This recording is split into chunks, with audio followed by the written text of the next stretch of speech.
Today we're checking in with the host of Locked On Hurricanes, Zach Martin. We're going to talk about the both teams getting tested, the goaltending battle, and how the physicality is playing a role in the series.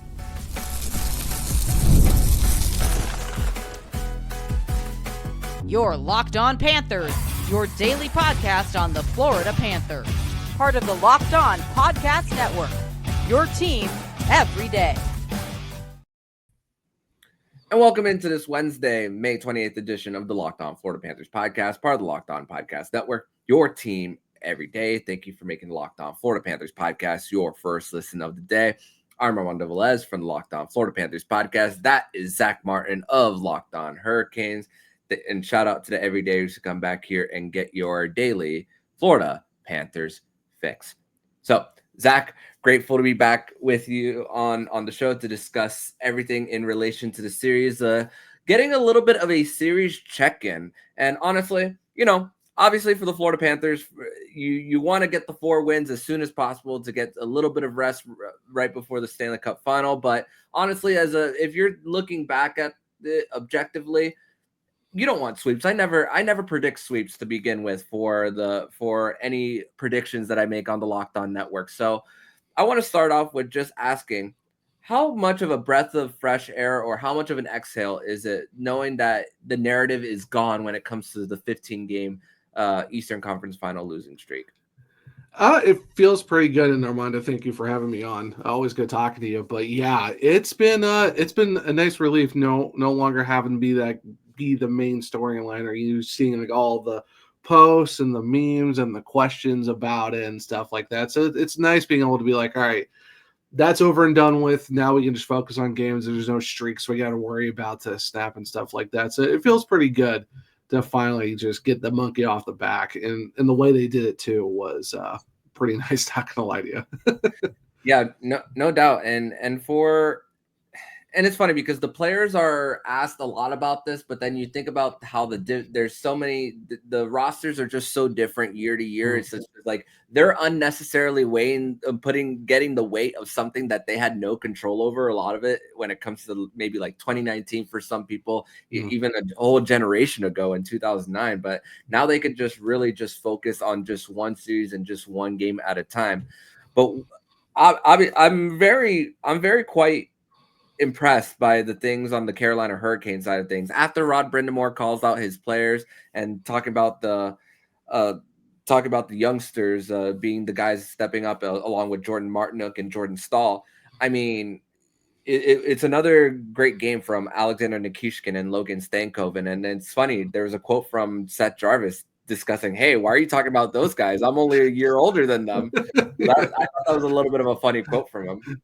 Yeah, no, it was funny because they're asking like, oh, well, so like, what can you remember about your experience in a conference final? He's like, I'm only a year older than these guys. Like, why are you acting like I'm 40? Which is fun. Yeah, because he was there in the 2023 playoffs. It's only like it was like his sophomore season, so it wasn't like he's never been to a conference final before. But yeah, that's Seth Jarvis for you, man. Just an absolute quote machine, and just being able to talk to him post game whenever given the opportunity, it's just always fun talking to him. But yeah, the rookies really stood out again in Game 4 with Alexander Nikishkin getting his first playoff point, Stankoven getting his second goal in back-to-back games, 5 in the playoffs so far, joining a lot of interesting names of guys who've done it. But yeah, it's good to see that bounce back from the roster, kind of being called out where you don't really see Rod Brind'Amour kind of calling out his guys, but kind of doing it in a way where it's like, I'm going to send you a little bit of a message, but I'm not going to outright call you out individually.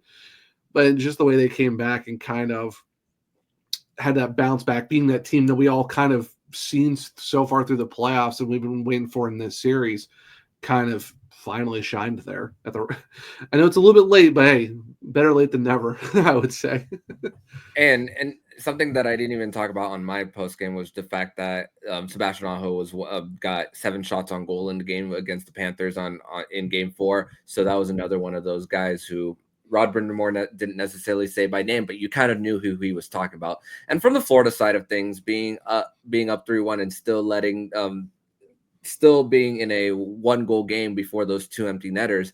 I mean, the feeling for the Florida Panthers, I mean, it's still they've had a hard time closing out series over the last few years. Only a few times have they been able to get it on their first try when it comes to it. So it just goes to show that there's a human factor to this, and the fact that it's difficult to do it over and over again for them. But this is also a series where we're seeing a little bit of the test of the depth. I mean, yeah, there's still no Jalen Chatfield, there's still no Sean Walker on the Florida Panthers side of things, which we'll get to in segment number 3. There wasn't a Niko Mikkola, AJ Greer, Sam Reinhart in game 4 for the Panthers. So it's just once again the Panthers and the Hurricanes both being tested out for this series. I mean, as far as the challenges from what you're looking on the Carolina Hurricanes side, what have you been pleased with, and what have you just been head scratching about? Yeah, I think that the fact you look at the depth, and it makes it very interesting. We look at the blue line, where now the Hurricanes have to go into not just their 6th defenseman, but even their 7th defenseman too. And you get Nikishin, and you got Scott Morrow, and Morrow's been kind of okay.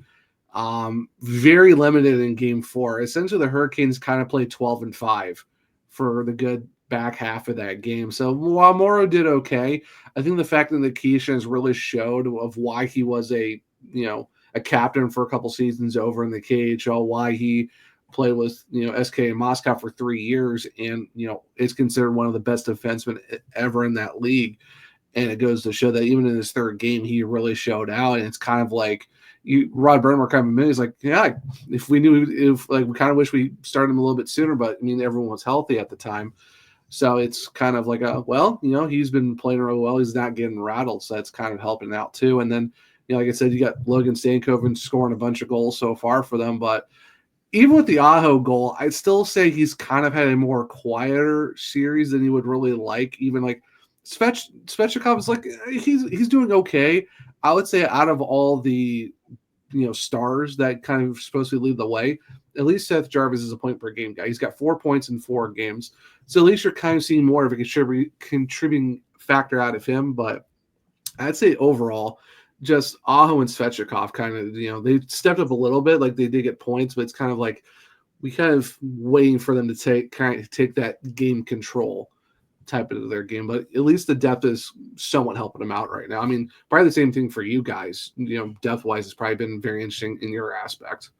Yeah, you think Jesper Boquist coming into the mix after being a scratch? I mean, it happened in Game 5 against Toronto where he was a scratch, and then he came in and scored. Same thing against the Carolina Hurricanes, and then you're thinking AJ Greer on that 4th line. I mean, again, for the Panthers here, there was a whole 4th line replacement, being Nico Sturm, Jesper Boquist, and Mackie Samoskevich, and then they put the Nosek, Gadjevich, Greer line. And obviously injuries has had a little bit to do with tinkering those lines just a little bit for them, but still the Panthers are still able to rely on that line as far as like not shooting themselves in the foot.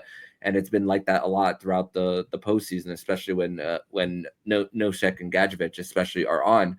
So that's been just huge about just knowing guys, especially because throughout these playoffs, they haven't been having the last change. So that the fact that they're not deciding the matchups, the fact that they can still hold their own has just been outstanding for them. And I'm just still quite impressed by what they're doing. Obviously, there's still a lot to get done for the Panthers. The net minding has actually been the main story as far as like the turnaround, especially from the beginning of this Tampa series to now. So actually that will be a good segue for us to transition over to segment number 2. We'll discuss more of the net minding, and also I want to get your takes on Jaccob Slavin and just the minute munching that he did over the last game, and is it sustainable? We'll discuss that more next here between myself and Zach Martin of Locked On Hurricanes. Today's episode is brought to you by Wonderful Pistachios. And are you looking for a snack that's both delicious and nutritious? Crack into a good source of protein with Wonderful Pistachios. Wonderful Pistachios is one of the highest protein nuts. Each 1 ounce serving has 6 grams of protein, giving you 10% of your daily value. Plus, they're packed with fiber and better for you unsaturated fats to keep you feeling fuller longer. Personally, I love the no-shells variety. It's the perfect grab-and-go snack for busy days, whether I'm snacking at my desk, a road trip, or just need a quick protein boost. They're always my go-to. If you love cracking open every shell for that satisfying crunch, the in-shell options are a classic favorite. And sometimes I happen to be in traffic, so sometimes I want my pistachios right next to me, and I put them in my cup holder, and I'm just reaching in at a red light and just enjoying them. No pit stops necessary, and it's just quick, and it gets the job done. So get snacking and cracking with a snack that packs a protein punch. Visit wonderfulpistachios.com to learn more.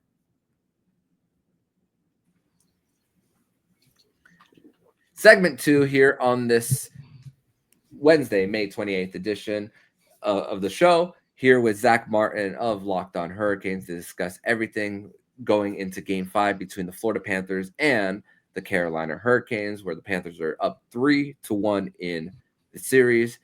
And Zach, I want to just discuss everything when it comes to just Jaccob Slavin, 28 minutes even. I mean, this is like, when you think about him going out there every other shift, the only other defenseman that mostly guys talk about when it comes to the amount of time that they spent on the ice, and it's just maybe a different D partner every single time. Actually, two guys. It's Quinn Hughes and it's Cale Makar. Jaccob Slavin just doesn't have the points to go with it for what he's doing. And oh my goodness, how he's able to still have the endurance to do what he does and stopping the top guys for his opposition. I mean, but at the same time, I do want to ask you, is the amount of minutes that if he continues at this pace of almost 30 minutes a game, do you think that's sustainable for the Carolina Hurricanes in this series? The sustainability, I'm really curious to see how it works out too, because usually he gets like 23, 24 minutes a game, and we don't usually see him get to around the 28, 29 mark. Is not how Rod Brind'Amour and defensive coach Tim Gleason kind of does it for the Hurricanes. And like I said back in segment 1, where Morrow played less than 10 minutes, someone's got to get some extra time, and that's where you saw Jaccob Slavin logging the most minutes out of pretty much everyone on both teams. And the good thing about the Hurricanes is they are a team that's built on cardiovascular, build. Like, they will just go and go and go. Like, the Hurricanes are a very tough team to tire out because they're always going. I think that's what kind of helps with the, working with their athletic trainers and their coaching staff and all of them, and the weight room, and just being able to build up those lungs. And as Herb Brooks always said, the legs feed the wolves. And it's kind of like what the Hurricanes do. They kind of feed on they will just skate and skate without really getting tired out. So it remains to be seen if they keep going in that direction. It just depends on if they get Jalen Chatfield back or, Sean Walker. So it really just depends on how they do with that. But yeah, just the way that Jaccob Slavin is, the fact that he's so good defensively. Like, he lets his stick work talk for him. And that's why you see him with 4 block shots in a game, while he's disrupting a lot of passes. That's why there was I think it's still active, where Connor McDavid has not scored a goal with Jaccob Slavin on the ice. He is that good to shut him down. And if he has, it's maybe like an empty netter or some weird thing like that. But if you're talking 5-on-5 or whatever, Slavin's very tough to score on for certain guys, and just because of how good defensively he is. And he doesn't have the points to do it, but points aren't really his game. It's more of shutting down defensemen or shutting down other forwards and being a solid penalty killer. Like this past regular season, it was his 3rd consecutive 8 penalty minutes or less in the season. Yeah. And somehow not nominated for the league or the Norris, but of course the Norris, as we all know, is more points based than anything else. But just the way he's been able to just shut the best guys down with stick work and his best of ability is availability, which goes a long way for the Canes. Oh yeah, no doubt. And it also helps that the fact that it's funny, because there was a quote that Rod Brind'Amour had when the series first shifted to Florida. Just the way you build is from your goalie all the way out, and Slavin being the anchor that he is definitely it's definitely a big deal for how they have their team built. Florida, very similarly, with having the top pair of Ekblad, Forsling, who have 23, 24 minutes average time on ice a night. Obviously, the Seth Jones trade continues to pay dividends for the Panthers there, on just the fact that he's a power play quarterback and played two ways for the Panthers there. And also I want to discuss more about the goaltending that it has played in the series. I mean, Sergei Bobrovsky, man, there two of those goals in game 2 were on the power play for the Carolina Hurricanes that he gave up there, but man, sorry, game 3. But for Bob, his GAA is at 2.05 right now. And I mean, this was a conversation that we were having at the beginning where it's like, wow, the Sergei Bobrovsky didn't have the best start to the regular season, and then it's playoff Bob that turns it on. And I mean, it's just been he is the leader for the Panthers in the Conn Smythe, as of right now for the Florida Panthers. I mean, you were talking about Freddie Anderson. I mean, one thing that these two series have had in common, as far as the Carolina Hurricanes side of things, is Freddie Anderson has gotten a rest multiple times. And yeah, this time for the Carolina Hurricanes was because of the fact that there were just so many high danger chances against, versus in 2023 is because of the fact that he played 4 overtimes. And notice how I didn't say because it was his fault going in, because it wasn't for the games 1 and 2. And then obviously going to Kochetkov and then seeing the high danger chances continue to go in for the Panthers there. And I looked at all the goals, all the 12 5-on-5 goals the Florida Panthers scored, only 2 of them were on the cycle. So when you hear that number, 2 of those 12, I mean, it just goes to the fact that the Panthers are just been suffocating a lot on the wall. But when you look at game 4 for the Carolina Hurricanes, it was a lot better. They did a lot better with those first passes out of the end. Yeah, no, and like, it's gotta give credit to the Florida Panthers, man. Like, you guys know how to find a way to exploit your opponents and take advantage of those, those plays where you're, just on the rush. And that's what kind of really killed the Hurricanes for the first 3 games was, very soft passes out of their zone, a lot of turnovers, especially in game 2 with Andrei Svechnikov. Game 3 with Dmitry Orlov. It was just a lot of unnecessary turnovers, a lot of unnecessary penalties that kind of just went against the Carolina Hurricanes' way. Luckily, the Hurricanes on the penalty kill are now 8 for 8 in the last 2 games, but even then, that's still tough when you give up 4 power play goals in the first 2 games when you gave up 2 in the first 2 rounds combined. Yeah, and that's just a tough thing. And then you look at game 4, and luckily for the Hurricanes, they played their system like how we all thought it was supposed. Like how me and you even previewed it. We thought we talked about system versus system. Who was going to blink first? Like who's going to have that, better transition game? Who's going to be able to dump the puck, cycle it in some more, have the heavy forward check? Who was going to be, basically just everyone's going to be puck counting on top of each other. And that's kind of what you saw in game 4 as the Hurricanes finally played their system. They finally were able to, even they kind of talked about, stood up for themselves a little bit more, because you saw in the first 3 games, it was just them getting bullied. And Rod even talked about it too. He's like, we don't really want to preach that type of hockey, but it's like, you got to also stand up for yourself. You can't let guys like, Aho or Svechnikov, whoever, just kind of just get pushed around and you kind of just stand there as a pedestrian and not do anything about it. You saw in game 4, there was a little bit more of a bite from the Hurricanes, where it was they returned the physicality, but it was enough to where it's like, if you pop us, we're going to pop you back, but it's not, cross the line, stuff like that. So I think that's where you kind of see it kind of helped out. And you talked about Freddie Anderson. I've been saying it all series long, those 9 goals that he gave up in the first 2 games, maybe 1, would you even give him 1 on himself that you would probably be like, oh, you could have saved that? Other than that, not much he can do. It was just random tips, on-man rushes, the high danger chances like you talked about are just insane. And I think you look at Freddie Anderson, if the defense plays like how they're supposed to and not give the Florida Panthers so many opportunities, this is the Frederick Anderson that we've been seeing. And that's why his goals against is a 1.84 and his save percentage is a 9.14. Like, you don't just fluke your way into those type of numbers into the Eastern Conference Final. And you talked about Bob. Like, yeah, his goals against is over 2, but even then it's like, he's been pretty stellar for the most part as well. So it's just, goalies with those type of numbers, we were close to under 2 or are under 2. You ain't fluking their way through those. That's legitimate goaltending. Oh, and Freddie's got 2 shutouts in this playoff, which is insane. That's now 5 for his career. He's got 2 of them in this playoff alone. Yeah. And Sergei Bobrovsky also maybe the save of the playoffs that he's made on that East-West play to Logan Stankoven back in Game 3. Unreal. Even in Game 4, he stole one from him in Game 4 too. Like, gotta give a lot of props to Bob. You gotta make him go east-west, and you gotta shoot it up. The Hurricanes are right at his pads all the time, and it's like that's just not his game. He'll constantly take that bottom away from you.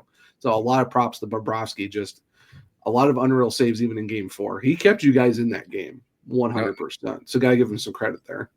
No doubt. And hopefully for the Panthers on the when they are in their O-zone, hopefully they are able to have, especially when they're on the power play, spread the Carolina Hurricanes more a little bit outside, because whenever they're staying tight and you have a lane to the net, like we saw in Game 4, a lot of those sticks of breaking up passes and not even getting an opportunity on Freddie Anderson. But we're going to transition over to segment number 3, where we are going to preview Game 5, and we're going to discuss some of the status with some players for the Panthers side of things. We'll discuss that more here with myself and Zach Martin.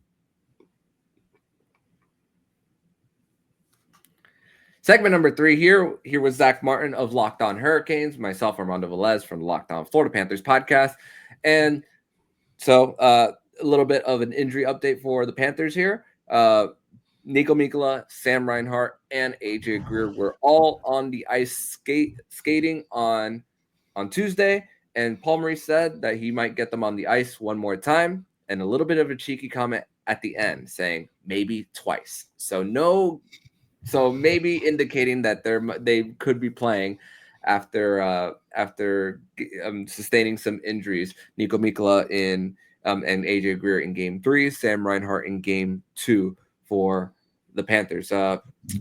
And nothing new on the Carolina Hurricane side of things with Sean Walker and Chatfield, right? Wait, they didn't practice today, right? Yeah, they didn't. They just had no practice on Tuesday, but they are going to have a morning skate on Wednesday. And from what we're hearing is that the Rod's going to have them on the ice to see how they are in the morning skate and kind of going from there. He said he hopes to at least get one of them back. If he can get both of them back, that'd be great. But if he at least gets one, then it kind of relieves a lot of pressure on the defense and not having to play 12-5 like we saw in Game 4. So as of now, just like Mikkola and Greer and Reinhart, it's a wait and see game with morning skate on Wednesday. And of course, like you said, the second time they might be on the ice will be for Game 5. So a lot of question marks for both teams on if anyone's coming back or if we're just running back the same rosters for Game 5. Yeah, and I would assume that Morrow would be the scratch for the Canes there. If you get Walker or Chatfield back, Morrow is going to come out. Then it just depends on what Rod wants to do with defensive pairings. And I said it for my Wednesday show that you keep Nikishin with Orlov, then whoever comes back in just automatically goes with Gostisbehere, just because it'll just be easier to do it like that and kind of keep your pairings together. But I guess we'll see how that works out. I mean, how does it look for you guys? If you get is there any massive roster changes in terms of lines, or if you get Mikkola back, how does that look for you guys at least?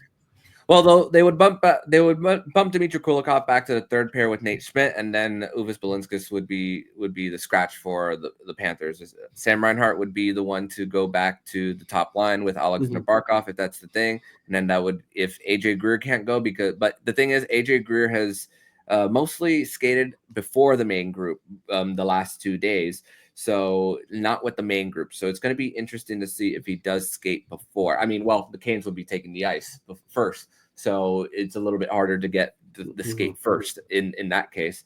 So if AJ Greer can't go, it'll be Jesper Boquist to the fourth line for the Panthers there in that situation. So there was a question that I wanted to pose to you, and I know you saw this on the Google Doc that I sent you. I was listening to the NHL at the Rink podcast of Dan Rosen and Sean Rourke, which Dan Rosen will be in the Lenovo Center for Game 5 along with yourself, Zach Martin. So I was I was in the barn for games 3 and 4. For my listeners, make sure to also check out Zach Martin, as he will be there in person for game 5 in Raleigh. But he posed the question asking, can the Carolina Hurricanes win any other way? Because it was a near perfect game in game 4, and it was still right there for the Florida Panthers, even though for me it was a little bit of an not necessarily. I don't want to say uninspiring, because that would be insulting to how the Canes played because of their desperation. The fact that, hey, they played to what they needed to do. It wasn't nearly as dominant as like game 1 against Washington, and we know what happens when they do possess it the way they do. But can they? But he asked this to Sean. Can they win any other way? So I wanted to ask you that. Well, it's funny because you look at how game 1 against Washington was. I mean, they won in overtime 2-1, and they proceeded to just, they lost game 2, but they won the next 3 right after that. And one of them was in a 4-0 shutout in game 3, and then it kind of just led on from there. So, I mean, if the game's a lot tighter, like how we saw, and the Hurricanes are able to win in that position, where it's like, if you're talking 5-4 type of games where it's run and gun style, I don't think the Hurricanes are a team. I mean, they have a lot of guys that got speed, but in the playoffs, it's hard to win games like that. And I think with just, if they can, because they had the high danger chances in game 4. It's just Bobrovsky was just on another level. So yeah, if the Jankowski goal wasn't called back for offside, which I mean clearly it was, I mean it wasn't that hard to figure out. At that point, it already been 2-0, and then if you get an extra empty netter, it would have been 3-0. I think regardless, even if it was 2 empty netters post that, if the Jankowski goal was legit, I think the way that they've played, I think it works. It's just got to be Bobrovsky. I think that's kind of just what made that game where it's like you pose that question of like, can they win another way? And the Hurricanes they can adapt to win in certain ways. It's just when you're facing like Bob, who's just been other level for you guys right now, it does make it tough for you to see a game that's a lot closer than if it's like, if it was any other goalie, it could be a whole different ball game. With we talk about the chances, Hurricanes could have had at least another 2 or 3 goals if it was anyone else, but you got to give Bobrovsky credit. He kept Florida in that game with a lot of high-level saves against, Aho, Jarvis, Stankoven. It's just one of those things where it's Bobrovsky just doing what he needs to do best. And then the Hurricanes, I think, for them to win a different way is just lift the puck more. The Stankoven goal was a snipe over Bob's shoulder. That's how he got in. Even Jankowski's goal was even up off the ice. If they're able to get it, if they move Bob a lot more and lift the puck up, I think you would see a lot more goals. It's just too many low shots and too many shots into the chest. They got to hit him high, and they got to get him moving. It's just they got to get him to stop being so stationary. Yeah, and that's kind of where I think the Hurricanes could benefit from more goals. It's just, we talked about quality over quantity. That's where the Hurricanes need to adapt the Panthers' way of, no, just shoot the puck and make sure it's worth shooting, and not, and also just stop being so hesitant. That's what's been hurting the Canes too. Outside of game 4, they are not shooting like they usually do, where it's like 35, 40 shots. It's kind of like, 20, like 17 here, 22 here, 25 here. It's like, no, just shoot the puck, put the puck on the net. Good things happen when you do that. So I think that'd be a big way for the Hurricanes to do that. Yeah, and on the Panther side of things, when it comes to game 4, I mean, what you're talking about, especially for Carolina, when it comes to shooting the puck, especially with the crowd being as vocal as they were in game 2, especially. Evan Rodriguez was talking about how the Panthers were a little bit too cute when it came to just their power play, but hopefully they're getting like a little bit of a personnel boost with Reinhart back on that pumper position. They'll be able to feed him a lot better. So that's another thing. I'm looking at the shot differential, average shot differential throughout the playoffs. In the 14 games that Carolina has played, their shot differential is around 8. It's funny enough, that's what the shot differential was in game 4, while game 1 was 13. But I mean, with how but there's a little bit of context for game 1. When you score early on, you're just playing back. So sometimes that number might not tell the whole story for this one. But then you see games 2, 21-17, games 3, 28-25 in favor of the Panthers. So it really just comes down to for the Panthers just being able to still be up on the blue line, near the blue line, blocking some shots, and then still winning those 50-50 battles inside. I mean, we know what it is at that point with how they work those low to high plays, especially. Yeah, no, exactly. And then the same thing for you guys. Like, I know it's probably weird for you seeing your guys having 20 shots the entire game when you've, like you said, you saw 28 here, 25 there, 21, stuff like that. It's just, yeah, that if you're playing the way that both these teams do, yeah, you could definitely see. I mean, we saw it in game, I think it was 2, where it was like 21-17, a very low shooting type of game. That's kind of what you see when you have two teams that are playing stout defense. Is just, like I said, it's the quality of shots. And you talked about it earlier where it was a lot of, odd man Russians less than cycles. And that's how you guys were able to put up 5 goals in those games, is because you guys took the quality shots off the odd man rush and not cycling, where the Hurricanes are a team that will wear you down through a lot of cycle processes and stuff like that. And even the occasional odd man rush and just putting them in high danger chances. So, I mean, if this game 4 was what we saw if you took game 4 and replaced that type of mentality, I wouldn't say the score, but just like the closeness, and put that through the first 3 games as well, this series could be somewhat different. It could have been a lot. We wouldn't have seen blowouts already if this was just the prototypical, this is what we were both. I mean, I know, speaking for me, I thought this is what we're supposed to expect. I don't know about you. Yeah. This type of close game with system versus system, that's what I thought was going to happen. So I think we finally got it, but it just took a little bit. But I mean, like, I gotta give credit to you guys, man. It's just the Panthers have found a way to even with your limited shots, find the quality that you really need to score those type of playoff goals. Nothing's pretty. You talked about the Panthers got too cute. Hurricanes did too for the first few games. There's no cuteness in the playoffs. It's grit. It's grit goals. That's all it really is.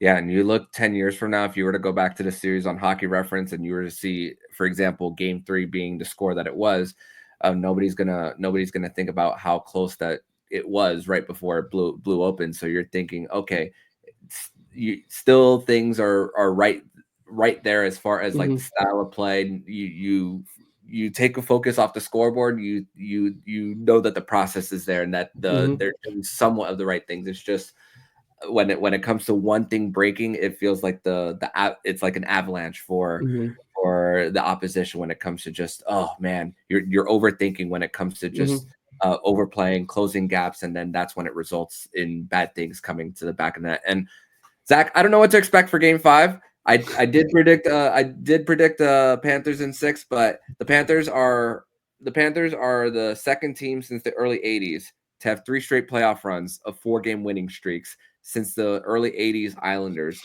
So I predicted Panthers in 6, but nothing would surprise me for game 5. So I'm ready for any result. I'm ready for a victory, but I'm also ready for this to go back to sunrise. So I want to wish you the best of luck on you being at the game, covering it, and whatever insights you get from the locker room along with your post-game coverage. So I want to thank you not only for joining me, but I'm very excited for you getting to be there and also show your insight. Yeah, no, appreciate it. Armando, thank you as always for, just having me on and just talking to you. And yeah, awesome to see all the stuff you're able to do down there in Sunrise and just hearing your post-game stuff. So it's always good getting kind of hear from different hosts and they're getting their perspective. So yeah, good luck to you and what you got to do in covering this game. I know you're down there taking care of that, but game 5, yeah, it's going to be interesting. Unfortunately, my prediction's not going to work at all. So now it's, for me, it's one game at a time. We'll see how it goes. If they can push this to 6, great, and then we go from there on Friday if they pull it off. So it's a lot of nail biting and a lot of like anxiety for the next few games. And if the Hurricanes are able to push it to 7, it will be very interesting. But one period at a time, one game at a time for right now for the Canes. But should definitely be exciting, and just being able for us to do this check-in, it's definitely a lot of fun. So I appreciate this. No doubt. And for the listeners, if you want to follow Zach on X, you can follow him at OneTrueZach. You could follow him and his work at Locked On Hurricanes and at the Hockey Writers. And also he's one of the co-hosts of the Surgecast. So make sure to follow him there. So Zach, thank you so much and have fun tomorrow. Thanks, you too. Have a good one, man. And if you like what you're hearing, please subscribe to the podcast to be notified every single time the Locked On Florida Panthers podcast jumps into your podcast feed. Don't forget to also subscribe to the other shows on the Locked On NHL network, including Locked On NHL, Locked On Fantasy Hockey, Flip Livingstone and Stu Roden, and Locked On NHL Prospects. Thank you once again for making the Locked On Florida Panthers podcast your first listen of the day. So I'm Armando Velez with Zach Martin, and you've been listening to Locked On Florida Panthers podcast, part of the Locked On Podcast Network. We're your team every day.